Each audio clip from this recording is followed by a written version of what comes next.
Chers téléspectateurs, bonsoir, merci de suivre la télévision panafricaine. On est là en place pour réplique, débat politique sur cette télévision. Et aujourd'hui, nous recevons 3 personnes, 2 du pouvoir, 1 de l'opposition politique. Nous avons justement M. Patrick Moulumba, il est des forces patriotes. M. Patrick, bonsoir. Bonsoir, monsieur le journaliste. À vos côtés, il y a également Maître Dominique Catanon, lui est de l'UDPS. Maître Dominique, bonsoir. Bonsoir, MCK. Et enfin, nous avons M. Papi Mouenzé, il est de l'AMOCA. M. Papi, bonsoir. Bonsoir. Merci à vous tous 3 d'être venus. Je rappelle à vous et également aux téléspectateurs que nous allons exploiter 3 sous-thèmes. Le premier, c'est un rapport avec la Commission électorale nationale indépendante. Vous allez vous rappeler bien que Ronsard Malonda a été choisi par les confessions religieuses, entériné à l'Assemblée nationale, mais n'est pas investi par Félix Tshisekedi, président de la République. À la suite de cet entérinement, il y a eu de manifestations populaires organisées notamment par l'UDPS, ensuite l'AMOCA, et il y a eu également les catholiques qui étaient dans la rue le dimanche dernier. Et deuxième sous-thème, nous allons aborder les ordonnances signées par le président Tshisekedi le week-end. Il a nommé les officiers supérieurs dans l'armée, également les magistrats au niveau de l'appareil judiciaire de la République démocratique du Congo. On pourra terminer par un petit mot sur la dépréciation monétaire au niveau de la République démocratique du Congo. Vous savez bien, aujourd'hui, $1 américain s'échange à 2000 francs congolais, voire 2100 francs. On essayait un tout petit peu d'en parler. Je voudrais bien commencer par M. Dominique de l'UDPS. UDPS au pouvoir, UDPS dans la rue le 9 juillet. Qu'est-ce que vous réclamez concrètement? Merci bien de la question. J'en profite aussi pour saluer les co-débatteurs. Je voudrais d'abord relever une chose. Vous dites l'UDPS au pouvoir et l'UDPS dans la rue, et en soi, c'est ça la réalité. Si nous prenons le pouvoir dans son sens réel, nous disons toujours que le pouvoir est relatif. En soi, dire que l'UDPS est au pouvoir, moi ou quelqu'un d'autre comme moi pourrait dire que c'est faux, l'UDPS n'est pas au pouvoir. Dans ce sens que le pouvoir, si je le prends comme pouvoir législatif, pouvoir exécutif, je dirais que l'UDPS n'est pas au pouvoir. Ainsi, nous pouvons voir l'UDPS sur la rue en train de revendiquer, en train de s'opposer à ce que nous appelons en ce sens-là leur pouvoir est en train de faire. Le cas de l'Afrique du Sud, où vous avez pratiquement l'ANC qui est dans l'entretemps au pouvoir, dans l'entretemps, qui s'oppose à des histoires qui se passent à telle enseigne que l'ANC a fait partir 2 présidents qui sont de l'ANC. Donc vous voulez dire que vous n'avez pas l'effectivité du pouvoir? Je dis ceci, je me répète. Le pouvoir est relatif. Le sens dans lequel vous le prenez dans un seul sens. C'est comme dire, on a le pouvoir, mais je vous dis, le pouvoir législatif, le pouvoir exécutif, les 2 pouvoirs que l'on reconnaît sont dans les mains du FCC. Justement, revenons à la question. Si je veux vous répondre, je dis carrément, effectivement, l'UDPS revendique sur la rue pour dire que la nomination ou bien l'entérinement de Malonda, de Ronsard, n'a pas été bon. Alors, c'est comme si on voulait nous duper. Alors, on se dit, on s'adresse au pouvoir qui peut changer la chose, mais on se rend compte que l'Assemblée ne comprend pas, veut passer en force. Là, alors, le peuple qui est censé lui-même, le peuple qui est souverain lui-même a pris ses responsabilités. Monsieur Dominique, le choix de Malonda ne dépend pas des politiques. Ce sont les confessions religieuses, les 8 qui sont concertées. 6 ont porté le choix sur Malonda, 2 ont refusé cette candidature. En quoi l'UDPS se sent concerné? Nous ne sommes pas, nous, aux confessions religieuses ou quoi, non. Nous sommes allés à l'entérinement par l'Assemblée nationale. Mais le point de départ, c'est quand même les confessions religieuses. Quand même. Non, les confessions religieuses ont présenté. Mais en présentant, c'est à l'Assemblée qui est censée être l'institution la plus politique des institutions, qui devait comprendre que ce n'est pas bon. En amont déjà, l'Assemblée devait arrêter l'entérinement. Mais quand on voit l'Assemblée passer à l'entérinement, nous nous disons, où est-ce que nous pouvons encore nous référer? Ah, comme là, l'Assemblée ne représente que le peuple. Mais là, le peuple, c'est sans que ceux qui le représentent ne font pas bien le travail. C'est alors que le peuple s'est levé. Maintenant, c'est quoi avec le peuple en soi? Un parti politique fait comment? Il exprime il crée une volonté dans le peuple, puis retourne avec ce même peuple-là pour dire que c'est le peuple qui a dit. Même si vous avez la présidence, les présidents Tshisekedi qui pouvaient bloquer comme il a déjà bloqué l'investiture. S'il vous plaît, le président, c'est un homme de droit. C'est un homme de droit. Mais nous voulions d'abord que l'Assemblée qui représente le peuple puisse comprendre déjà ces niveaux-là. Parce qu'une fois que l'Assemblée lui avait présenté la candidature ou bien le nom de Ronsard Malonda, le président n'avait pas d'autre option que de le nommer. Or, si le président a arrêté la machine aujourd'hui, c'est parce qu'il dit que, en soi, la population n'est pas d'accord parce qu'il n'y a pas eu consensus. Voilà, je vais revenir dans vous tout à l'heure. Je prends M. Papi Mouezé. Vous êtes de la Mouka, la principale plateforme de l'opposition avec Martin Fayoulou et les amis, Moïse Katumbi et consorts. Vous avez été vous aussi dans la rue les 13 juillet. Effectivement, monsieur Christophe. Qu'est-ce que vous réclamez vous aussi? Nous, on était clairs. 2 points. Réforme des institutions, entre autres la CENI, et indépendance de la justice. C'est ce qu'on réclamait. Alors, les 13, vous avez vu vous-même, nous sommes réveillés le matin avec une petite pluie de bénédiction pour notre marche. Et mot d'ordre était donné pour ne pas riposter à toute attente. Et vous avez vu que nous avons commencé notre marche. On avait au départ 3 points de départ avec un seul point de chute. Donc vers là où il y avait le président Bemba, de Bonhomme, il y avait un autre point de départ, c'était vers Willery et vers Gambela, ces côtés-là, et Wenzabayaka. Alors, pour la petite histoire de cette marche-là du 13, c'était quoi? Nous, on était sur le terrain, on a préparé notre marche, parce que nous sommes dans un régime d'information. Alors, par rapport à nos 2 revendications, mais mes chers amis, je vous dis ici avec les compatriotes qui nous suivent, c'est à 8 h du matin, nous avons constaté qu'on a commencé déjà à nous gazer.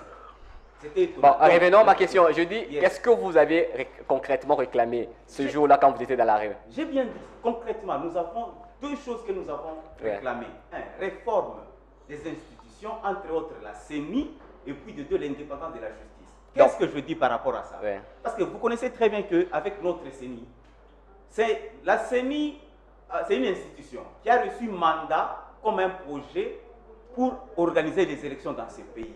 C'est une œuvre humaine. J'en reviens. En 2006, il y a eu élection ici, il y a eu des bavures, des constitutions. En 2011, la même chose. En 2018, nous avons vu aussi les résultats. Alors nous nous sommes dit ceci. Non. Nous sommes des hommes sur terre.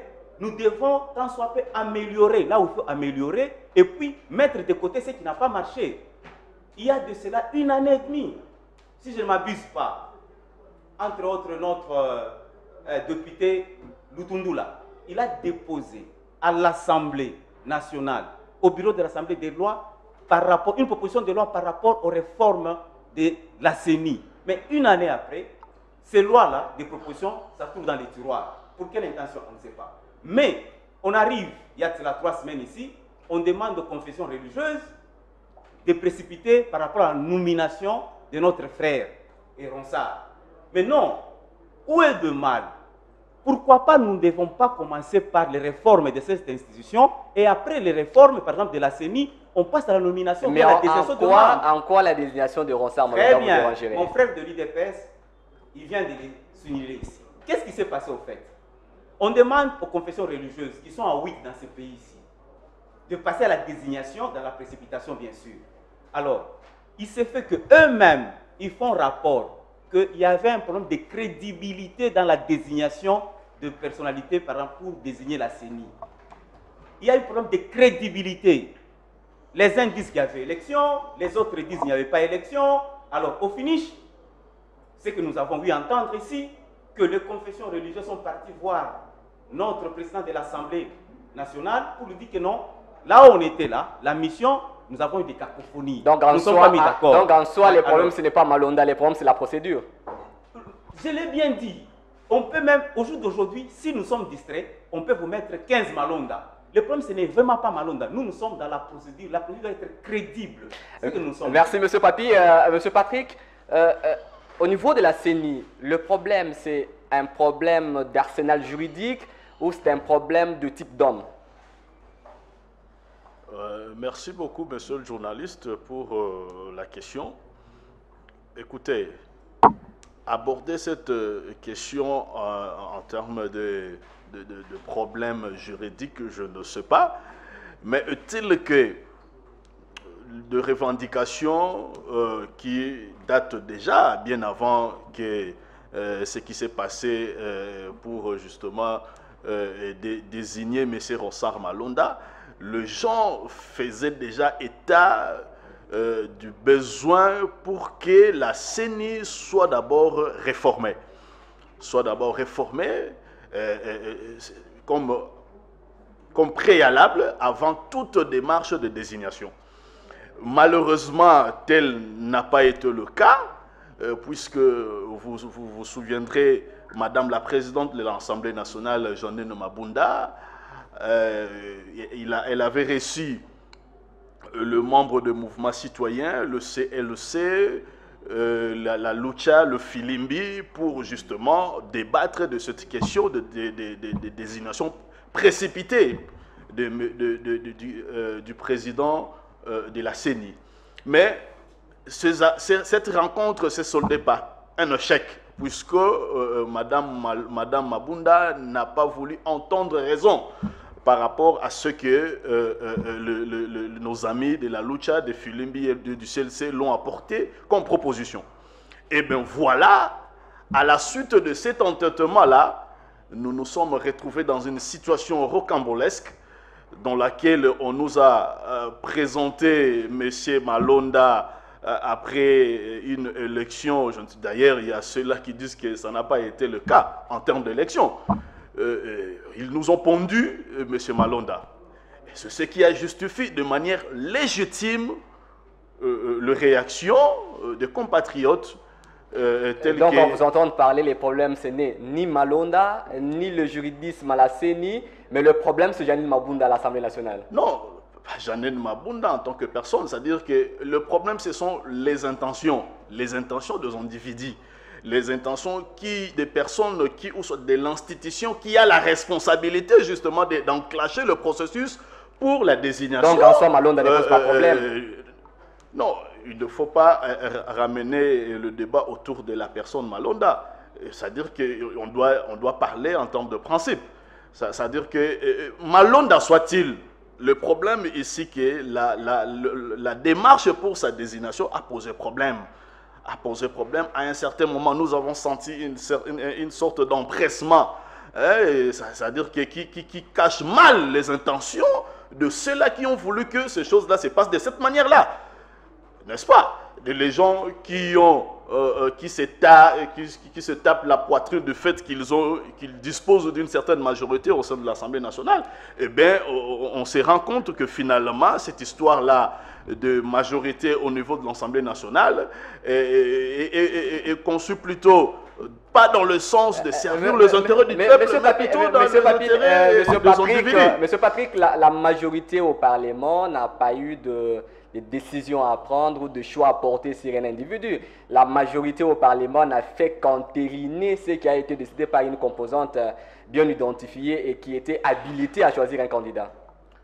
Du point de vue de la forme, vous avez totalement raison, mais il ne faut pas oublier que le processus de désignation, ça doit être enclenché au niveau, bien entendu, du Parlement, puisque c'est l'Assemblée nationale qui a la manœuvre de ce processus-là.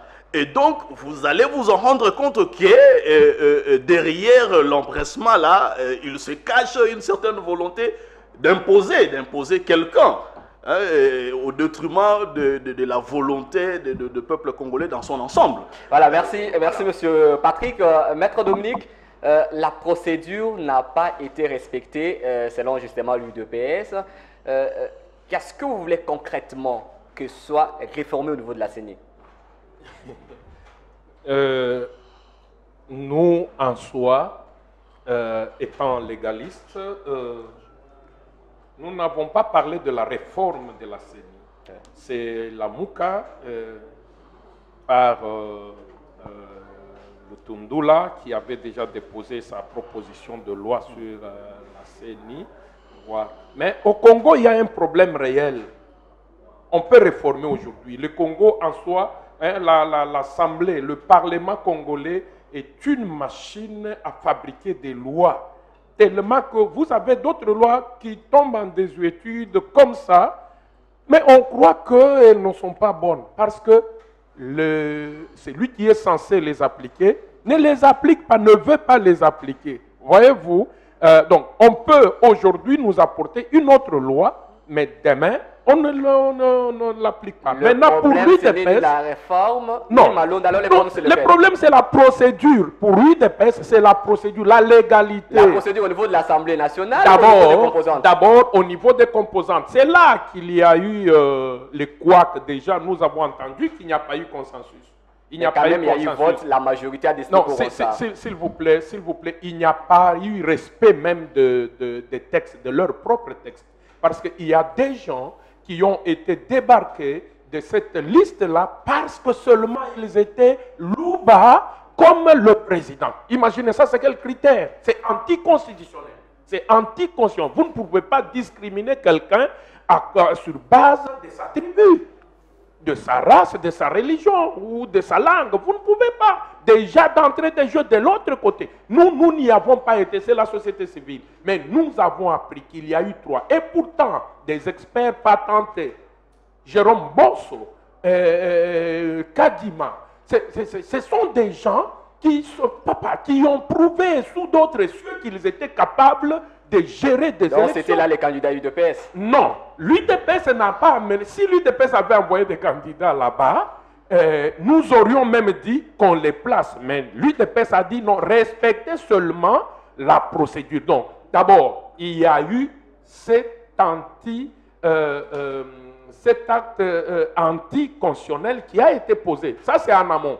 En dehors de ça, nous avons vu la CENCO, l'Église catholique plutôt, nous avons vu l'Église SCC se départir de ces Malonda-là. Maintenant, nous disons... La minorité dans la majorité quand même, M. Dominique. S'il vous plaît, sachez-le, en démocratie, c'est quoi? Ce n'est pas que la majorité écrase la minorité, mais en démocratie, c'est que la majorité protège la minorité. C'est ça la démocratie. Mais on tient compte de la décision de la majorité. On tient compte de la majorité, ça c'est vrai. Mais quand on respecte les textes. Maintenant, il est arrivé que c'est à leur niveau que nous avons entendu du bruit, qu'il n'y a pas eu consensus. Et vous avez fait de la récupération politique. Sachez-le, en soi, il n'y a pas d'acte politique que l'on pose. Tous les actes ne dépendent que du point d'application.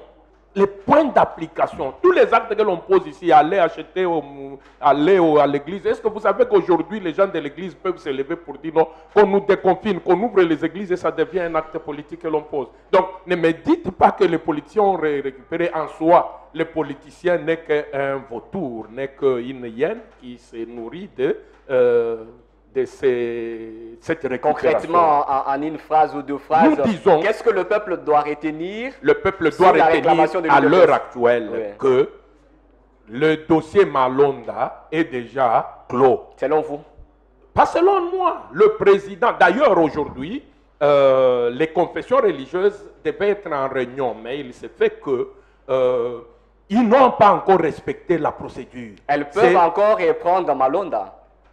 Non, la page Malonda, on a déjà clôturé cette page-là. Maintenant, d'ailleurs, je vous annonce qu'ils étaient en réunion. Bon. Mais la réunion là, c'est l'Église catholique qui a convoqué. C'est M. l'abbé Cholet qui a convoqué. Les autres, dont les secrétaires des confessions religieuses, a dit, mais non, ça ne se passe pas comme ça. Revenez par nous. C'est nous qui pouvons convoquer. Alors, je crois, comme ils sont rentrés, ils vont encore les faire. S'ils le font bien, nous n'allons que suivre la suite. Donc s'il n'y a pas quelqu'un de l'obédience UDPS, il devait... Non, l'UDPS ne revendique pas par rapport à cela. L'UDPS revendique par rapport... Est-ce que vous savez que c'est ce Malonda-là qui a un degré aussi représentant la CENI, c'est lui qui a soutenu la victoire du président Félix. Est-ce que vous savez ça? D'ailleurs, il y a plusieurs qui se disent, mais en soi, l'UDPS, mais c'est cet homme-là qui a publié le résultat de votre président. Mais comment? Mais l'UDPS dit ceci. Pour l'UDPS, la procédure respecte. C'est ça l'état de droit, respecter l'état. Voilà, merci. Monsieur Papi Mouenzé, vous avez dit tout à l'heure que la MOUCA voudrait bien que la CENI doit d'abord être réformée avant toute désignation des animateurs. Alors, concrètement, qu'est-ce qu'il faudra réformer au niveau de la CENI? C'est clair, M. Christopher. Comme je l'ai dit, il faut qu'on fasse l'évaluation de la CENI.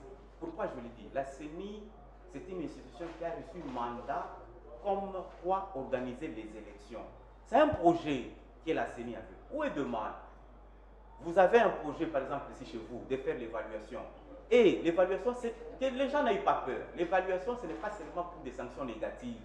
Non, c'est pour retenir ce qui est de bien, proposer pour améliorer davantage. En quoi c'est urgent? Non, on y arrive. Nous savons tous que les 3 cycles électoraux qu'on avait, il y avait des contestations. Quand bien même c'est une œuvre humaine, ça ne peut pas être parfaite. Je donne des exemples ici. La machine à voter, moi personnellement j'ai loué ça. Mais c'est sur base de quelle loi qu'elle se retrouve? Si aujourd'hui, on peut dire que la machine à voter, on inclut ça dans la loi. De 2, nous avons un seul tour à la présidentielle. On peut, par la loi électorale, revenir à 2 tours pour question de crédibilité. Où est le mal? Si on a de moyens. Par rapport aux 2 tours de la présidentielle, ouais. ça a été modifié dans la Constitution. Alors s'il faut revoir la Constitution, ça n'a rien à voir avec la CENI, pas de problème. Ouais. C'est une proposition d'en plus. Je ne vois pas de mal si on peut arriver pour 2 tours de présidentielle. 2, 3. La CENI, non seulement il y a des lois, comme je l'ai stipulé ici, mais le budget. Nous connaissons que la CENI a plus ou moins, pour les élections 2018, 1 milliard quelque chose. Mais pourquoi pas ne pas aller voir, mais cet argent-là, le machine à voter que nous avons acheté, et ce qui est là, pourquoi ne pas aussi avoir une évolution budgétaire par rapport à ça, une vérification par rapport à ça? Je ne vois pas de mal. Si, et seulement si, nous nous entêtons, nous restons toujours comme ça, il y aura toujours des plaintes, et à chaque fois qu'il y ait proclamation des résultats présidentiels, encore les députés ici, nous avons vu dans cette CENI ici, je ne sais pas parmi mes collaborateurs s'il y a des gens qui ont dit des candidats députés, les gens, le soir, vous êtes démis, le lendemain, vous remettez, et sans poursuite. Cette cacophonie, ça, c'est ainsi qu'il faut qu'il y ait des lois. Par exemple, ça, ce n'est pas ce qui se trouve dans la loi du Tondo, là, parce que je n'ai pas lu ça. Le président de la CENI, par exemple, il est en train de faire entérimer, ou bien de soir, un candidat député. Quelles sont les sanctions par rapport à ça? C'est une proposition. Quelles sont les sanctions? Parce qu'on en a vu ici. Les gens ont commencé à passer une nuit dehors à la Cour constitutionnelle pour preuve que il va voir Nangaï. Mais ça n'a pas de sens, ça. Parce qu'on a vu ça dans ces pays. On en a vu. Les autres, on a dit que non. On a vu des gens avec des machines à voter dans leur maison. L'autre qui dit non, tel député, on a pris mes voix, on a donné à tel. Mais pourquoi? Mais quelles sont les mesures, les garde-fous pour cette loi? Quand même, il dit que le problème, c'est le respect de loi, effectivement. Mais ces lois-là, quelles sont les mesures pour sanctionner les gens qui commettent des bavures? Moi, je pense que c'est louable. Au jour d'aujourd'hui, ce que nous disons, l'évaluation en soi, je ne vois pas pourquoi ça doit déranger. Pourquoi cette évaluation ne veut pas intervenir après la désignation des animateurs? Non, comment ça? C'est comme si on vous donnait un projet, vous mettez d'abord les gens fait de l'évaluation. Eux, ils ont reçu mandat, ils ont travaillé. C'est tout à fait logique. En toute logique des choses, on commence par l'évaluation, on termine, et puis on fait les attributions. Alors vous, personnellement, qu'est-ce que vous reprochez à l'équipe Nanga? Non, plein de choses à l'équipe Nanga. J'ai étalé ici comment ça s'est passé. Première chose, pourquoi l'équipe Nanga aujourd'hui ils n'ont jamais donné les résultats bureau vote par vote? Parce que c'est constitutionnel aussi. Je donne seulement ces simples faits. Pourquoi est-ce qu'aujourd'hui, peut-être on va me contredire ici, moi je n'ai jamais vu les résultats de la CENI, bureau, vote par vote. Mais quand même, vous avez les députés déclarés élus par la CENI. Voilà tout ça. Dont votre président du parti, M. Cheribe Okende. Mais oui, lui il a été élu, parce qu'il a été même démis. Il a fait un recours, vous voyez. Il a été démis, vous voyez. Il a fait un recours. Alors tout ça, pour garantir, pour qu'il n'y ait pas cette cacophonie-là, mettons des lois, des réformes, ce qui est bon. En tout cas, on tient compte et puis on améliore. Et puis, nous désignons les acteurs et il n'y aura pas de problème. Mais si on s'entête, nous les restons comme ça et que ça va rester, il y aura toujours de plaintes. Toujours des plaintes et ce n'est pas bon. Nous voulons améliorer notre petite démocratie. Nous serons, cette fois-là, ça sera 2023, 4e élection. Bon. Mais effectivement... En fait, M. Papi, à chaque cycle électoral, on modifie les lois qui régissent l'organisation des élections dans ce pays. Combien de fois doit-on le faire? Oui, M. Christopher, vous avez raison. Vous savez que le monde évolue, le monde est dynamique. Si c'est pour l'intérêt de la République, je ne vois pas d'inconvénient. Et vous savez pourquoi ça arrive à tout ça? C'est parce qu'avec l'État, autorité morale, on a taillé des lois dans ces pays sur l'autorité morale. C'est ça le problème. Nous devons faire des lois pour faire la République une nation. Donc, aujourd'hui, c'est M. Papi qui est là, qui le passe, mais l'autre qui viendra, il trouve l'État-nation. Difficulté que nous avons, M. Dominique l'a dit ici, c'est le respect de ces lois-là, le grand problème. On a de bons et de bonnes lois dans ces pays. Voilà, merci, merci M. Papi. M. Patrick, vous êtes du cash. Apparemment, votre souci majeur, c'est avoir une CENI pro-Tshisekedi. Mais je comprends que cette question vous a été soufflée par soit les gens de l'Amouka ou soit les gens du FCC. Non. C'est-à-dire qu'on doit s'en tenir sur le principe. Ça, c'est fondamental. Vous savez, une nation se fonde autour de principes. Le principe, c'est que le président de la CENI doit venir de la composante confession religieuse que vous a donné Ronsard Malonda, que vous détestez. Ça c'est ce que dit le texte, régissant, bien entendu, le fonctionnement le fonctionnement de la CENI. Mais, écoutez, le cash n'a pas délégué de candidat. Il se fait que les confessions religieuses, ceux qui sont reconnus justement pour ce genre d'exercice, pour désigner les animateurs de la CENI, ils se sont retrouvés entre eux. Et d'ailleurs, Maître l'a relevé tout à l'heure là,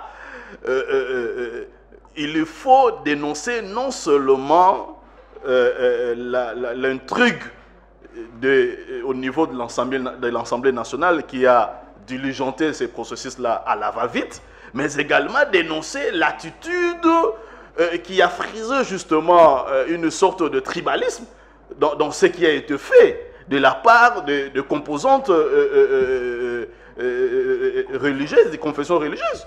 Vous comprenez? Donc, c'est-à-dire qu'ici, il n'y a pas que le cash à ces candidats. Non, ce sont des Congolais qui se sont présentés. Mais nous sommes opposés par rapport à la procédure, par rapport à la manière dont les choses se sont déroulées, de façon non orthodoxe. Voilà. Alors, selon vous, qu'est-ce qui devrait être fait? Non, mais le respect de la procédure, tout simplement. Et vous avez, le chef de l'État en avait déjà fait le point.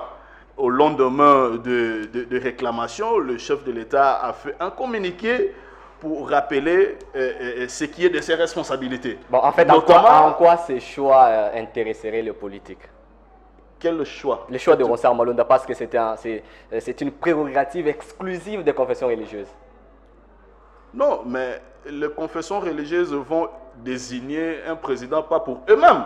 Il faut le désigner pour les Congolais. Donc, quoi de plus normal que ça intéresse les Congolais? Il ne faut pas oublier, je suis Congolais. Quand bien même que je sois de l'obédience politique cache, mais je suis d'abord congolais. Le président de la République est d'abord congolais. Maître ici est d'abord congolais. Mon ami Papi là-bas est d'abord congolais. Donc, que ce soit les confessions religieuses qui ont désigné Malonda, mais ces Malonda-là viendra travailler pour le compte des Congolais. Voilà pourquoi nous avons le devoir d'avoir un regard très critique par rapport à ces choses-là. Et heureusement, pour nous, les choses se sont très mal faites. Et c'est ce qui a justifié, justement, en toute légitimité, les revendications des Congolais, y compris moi. Voilà, merci Monsieur Patrick. Maître Dominique, pour terminer ce premier sous-thème, le président a refusé l'investiture d'investir Malonda. Alors, aujourd'hui que peut-être le processus va recommencer, qu'est-ce que vous demandez aux confessions religieuses? Non, c'est carrément le respect des textes. Qu'est-ce qu'on va leur demander de plus? Mais je crois, s'ils nous suivent, je n'ai pas été d'accord avec la discrimination qui a été faite. J'ai vu Ngoï Mulunda ici devenir président, et pourtant il était katangé comme le président de la République. Personne n'en a fait de problème. Mais aujourd'hui, parce que tout ce qui touche au peuple kassaïen, tout ce qui touche au président, je sens un regain de tribalisme s'élever quand on parle du président. Voilà, c'est votre conclusion pour ce premier sous-thème. Oui. À ce niveau, je voudrais aussi dire à M. Papi, hein, vous avez 30 secondes. Pas de problème, qui a parlé des problèmes. Il y a eu vol de bois, non. Il faut que tout le monde aussi s'imprègne de la loi électorale. Et nos élections ici, vous savez que mon candidat, mon colistier qui est passé député national, n'avait que 5 000 voix. Pendant qu'il y a des individus qui avaient 10 000 voix qui ne sont jamais passés. C'était quoi en soi? Il y en a qui sont allés à la Cour constitutionnelle revendiquer pour dire non, on a volé nos voix. Non, ce n'est pas ça. C'est un problème de liste. Notre liste à nous avait 11 000 voix. Quand on prend la liste, carrément, mon candidat, mon colistier qui avait 5 000 voix, il prend les 11 000 et il passe. Celui qui avait 10 000 à lui seul est resté. Celui qui avait 6 000, 7 000. Voyez-vous? Alors, c'est ainsi que beaucoup de gens ont crié au vol pendant qu'en soi, ce n'était pas un vol. À ce niveau-là, voilà, j'ai une grande proposition pour dire, dans les problèmes de réforme, qu'on forme aussi les juges électoraux pour les contentieux électoraux. Parce que nos juges ne connaissent même pas cette loi. Il faut qu'on les forme. Et moi, je proposerais qu'on les rende actifs au lieu de laisser le parquet, mais qu'on donne le pouvoir aux juges pour qu'ils puissent eux-mêmes investiguer. Merci Maître Dominique. Monsieur Papi, Moïse, la conclusion par rapport à ce premier sous-thème, très rapidement. Ouais, la conclusion est que, comme M. Dominique vient de le dire, c'est simple, il faut qu'on respecte le droit. Parce que c'est la procédure, même Dominique et mon ami Patrick, il l'a dit ici. Ce qui s'est passé avec les confessions religieuses, c'est seulement et simple. Respect seulement de la procédure pour que le système soit crédible. C'est tout ce que nous demandons. Dès qu'ils recommencent, en tout cas, en toute humilité, s'ils nous entendent là où ils sont, qu'ils respectent seulement leurs propres procédures qu'ils ont mis en place. C'est tout ce que nous leur demandons. Monsieur Patrick? Oui, donc pour clore sur ce premier point, je dirais tout simplement que le chef de l'État en avait déjà fait le point. Nous ne pouvons s'en tenir sur ce qu'a déclaré le chef de l'État en rapport avec cette question. C'est-à-dire qu'il faut que cette question, la question de la désignation des animateurs de la CENI rencontre, n'est-ce pas, la préoccupation de tous les Congolais. Il faut qu'il y ait une unanimité autour de ces désignations-là. Il ne faut pas qu'il y ait des calculs politiciens fondent justement le choix des animateurs de la CENI. Il faut que cela se fasse de manière impartiale, en toute objectivité, pour que finalement, qu'on nous donne des animateurs sérieux, responsables, respectueux de texte et ça sera pour le bonheur du peuple congolais. Merci, Monsieur Patrick. Maître Dominique, un mot sur les ordonnances qui ont été signées le week-end par le président, des nouveaux animateurs à la justice et également dans l'armée. Oui, je remercie le président d'avoir pris cet acte. Ce n'est qu'un acte légitime, il l'a fait. Mais je déplore mes frères, qui sont en train, eux, vous savez, dans ces nominations-là, on ne relève que les noms de consonance Louba pour dire non, c'est plus tribal. Non, on est en train de se tromper. S'il vous plaît, dans la magistrature congolaise, les Balouba, dans la magistrature congolaise, occupaient une partie prépondérante. Louba dans ce sens. Vous tirez ces statistiques d'où? Non, nous savons, les magistrats congolais, dans le temps, on avait 3 universités dans le temps. L'université de Lubumbashi, l'université de Kinshasa et de Kisangani. La faculté de droit n'était que ici à Kinshasa. Vous pensez qu'avec ces nominations, il matérialise sa vision de faire du Congo un état de droit? S'il vous plaît, tout ce qu'il fait, c'est président. Oh, gloire soit rendue à Dieu. Tout ce qu'il est en train de faire, c'est dans cet idéal-là, voir comment réaliser l'état de droit. Mais non, frère, je me demande comment. On cherche toujours à retomber sur ça. Les Balouba, Monsieur Dominique, sinon il a fait son travail. Ouais. Ce qu'il a fait est un acte, il a posé un acte légitime. Il a nommé le même magistrat que vous avez décrié hier avec Kabila. Monsieur MCK, s'il vous plaît, lui ne crée pas des magistrats. Ce sont les magistrats qu'il a trouvés. Mais nous avons quoi? Remarquez que les magistrats là souffraient du temps de Kabila comme les démons dans un bénitier. Aujourd'hui, c'est comme une délivrance. Alors, vous avez senti vous-même. Justement, dans votre logique, sont-ils aujourd'hui indépendants ou ils ont changé de dépendance? S'il vous plaît, l'indépendance est un idéal encore. Ils sont en train de changer de vision. Parce qu'ils souffraient en soi. Je vais vous rassurer que déjà, quand ils avaient créé le syndicat des magistrats, c'était parce qu'ils voulaient s'opposer à cette guerre qui avait. Monsieur un mot sur les ordonnances du président? Oui, c'est tout à fait légitime pour que le président puisse nommer les magistrats. De toute façon, à tout changement, il y a toujours un point positif et négatif. C'est l'épicentre du président de la République, l'état de droit par rapport à la justice. Lui-même, il a dit. Il compare la justice dans un état de droit comme le sang dans le corps humain. C'est vrai. On a vu des signaux positifs et nous, dans l'opposition républicaine, nous disons qu'il faut que cette justice soit intégrale et qu'elle aille jusqu'au bout.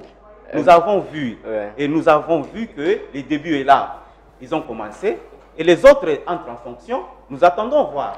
Voilà, merci. Nous attendons voir comment ça va. Monsieur Patrick, John Numbi remplacé par Gabriel Amissi au niveau de l'inspection des FARDC, tous deux avec des soucis au niveau international. Ce n'est pas changer d'homme mais garder seulement l'idéal. Merci beaucoup pour la question.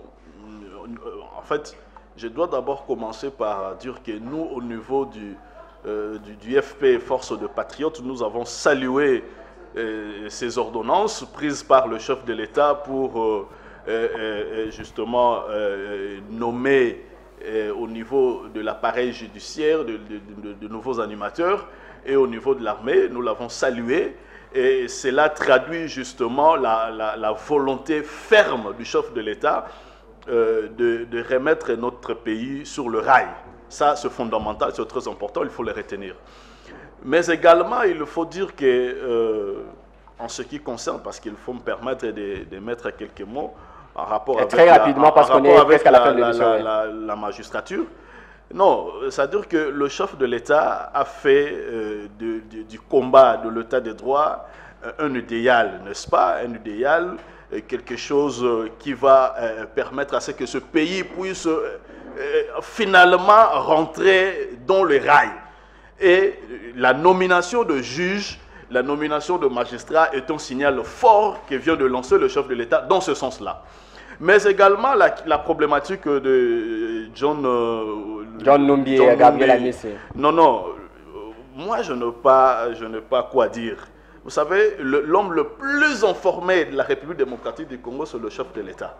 Donc ce qu'il a fait là, c'est qu'il l'a fait en connaissance de cause. Vous le croyez aujourd'hui parce que c'est ce que d'hier, vous ne l'avez pas écrit parce que c'était Kabila? Non, mais croire qui?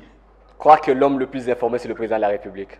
Oh, mais est-ce qu'il y a question de croire ou c'est comme ça? Qui est le plus informé dans un pays que le chef de l'État? Donc il a procédé à ce changement-là parce qu'il était convaincu que c'était important. Et maintenant, d'autres considérations là, il faut les considérer tout simplement comme des effets d'émotion. Les gens qui sont animés par l'émotion, et bien voilà. Donc la raison, elle est ailleurs. La raison, c'est dans ce qu'a fait le chef de l'État, le changement. Voilà, merci monsieur Patrick. Maître Dominique, vous concluez par rapport à cette histoire des ordonnances et puis vous dites un mot sur la dépréciation de la monnaie nationale. Oui, dans une minute pratiquement. Ok, dans une minute. Par rapport à John Numbi, s'il vous plaît, il occupait un poste très élevé. À ce niveau-là, il ne peut, s'il monte de grade, il ne peut que devenir chef d'état-major général. Or, il y a un chef d'état-major général qui est là. Donc, vu le nombre d'années qu'il a passé, en soi, il doit céder la place. Je ne vois pas où est-ce qu'on peut encore le placer, ou bien vous voulez qu'on le dégrade. Non, c'est à ce niveau-là. Aujourd'hui, nous avons Amisi qui est là. Le président Félix n'a pas ses généraux à lui. Ce sont les généraux de la République formés aux frais de la République qui sont placés là. Un mot sur la dépréciation. Alors, sur la dépréciation, je déplore encore que l'on comprenne que le Congo n'est pas un cas isolé. Nous vivons dans un monde intégré. Nous ne sommes pas, nous, isolés quelque part dans notre monde à part. Le monde entier s'est arrêté à cause de cette pandémie à coronavirus. Le monde entier s'est arrêté. Des économies, des grandes puissances ont bougé. À combien plus forte raison la République démocratique du Congo? D'ailleurs, notre économie n'a bougé que de 7% quand on calcule, si on prend la dévaluation. Nous sommes partis de 1700 à 2000 aujourd'hui, le dollar. Voyez-vous, pendant que, si vous allez en Afrique du Sud, c'est un grand pourcentage de dévaluation. Donc au Congo, ce n'est pas à cause du président, mais ce sont les circonstances. Monsieur Papi, rapidement, une minute, pratiquement, oui. Pour les nominations... Faites la conclusion, vous dites un mot sur la dépréciation. Oui. Nous souhaitons le voir à l'œuvre pour la sécurité de l'intégrité nationale. Nous attendons voir comment ils vont évoluer. Et bon vent à eux, ils ont été nommés. Nous attendons voir leur action sur le terrain. Par rapport à l'inflation, mais il y a un problème, c'est vrai. La Covid, c'est seulement une valeur ajoutée par ce qui a commencé. Ça a commencé il y a très tôt. Au jour d'aujourd'hui, nous sommes avec 2000 francs avec $1. Les fonctionnaires de l'État au Congo ici ont perdu plus ou moins 55% de leur pouvoir d'achat. Ça signifie que non. Les fonctionnaires de l'État, aujourd'hui, ils sont payés au taux de 92. Alors, qu'est-ce qu'il faudra faire? C'est ça le plus important. Il faut réduire le train de vie des institutions, entre autres comme la présidente de la République. Merci, arrêter la corruption. C'est compris, monsieur Patrick, en 30 secondes. Oui, merci beaucoup. En 30 secondes, je dirais, d'entrée de jeu, moi, je ne suis pas technicien de chiffres. Ouais. Je ne saurais m'hasarder sur ce terrain-là. Mais sinon, tout ce que je peux recommander, c'est qu'il nous faut une solution durable. Une solution durable repose sur notre capacité à produire nous-mêmes ce que nous consommons. Il faut que nous allons vers cette économie-là. La production, nous devrions être capables de produire nous-mêmes ce que nous produisons. Ce qui fera qu'on n'aura plus besoin de devises pour aller s'approvisionner des histoires à l'étranger, pour les consommer ici. Oui, voilà, merci. On doit produire ici, c'est la solution la plus efficace. Merci, monsieur Patrick. Merci à tous les téléspectateurs de la télévision panafricaine. Nous sommes justement arrivés à la fin de cette émission Réplique. Prenez rendez-vous chaque mardi à partir de 21h pour suivre cette émission. Nous disons merci à Dominique Atano de l'UDPS qui était avec nous. Merci à Patrick Moulumba des Forces de Patriotes et également à Papi Mouizé de Lamouka. Nous nous retrouvons